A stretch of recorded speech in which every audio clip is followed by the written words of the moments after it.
জন্য গিফট আছে, ঠিক আছে? প্রথমে বলি শোনো, আমাকে একজনা তোমার খুব কাছের একজনা এই যে ফুল চকলেট পাঠিয়েছে আমার হাত দিয়ে দিয়ে দেওয়ার জন্য। এই করতে গেছিলা? হ্যাঁ, আমি এই করতে গেছিলাম এই যে দেওয়ার জন্য।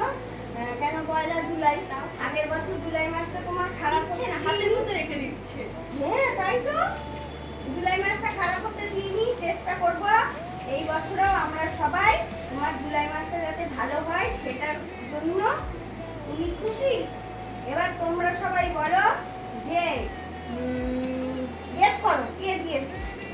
এবার তোমরা সবাই গেস করো কে দিয়েছে, কমেন্ট করে সবাই জানাও। আর আমি ওর জন্য এই যে পেস্ট্রি নিয়ে এসেছি, পেস্ট্রি খেতে ভালোবাসে তাই জন্য আমি জুলাই মাসে পয়লা বলে আমি ওর জন্য পেস্ট্রি এনেছি। তা জুলাই মাসে কি গিফট দেবা? দেবো, যতটা পারবো চেষ্টা করবো, আমি টুকটাক যেইটুকুনি পারবো আমি দেবো।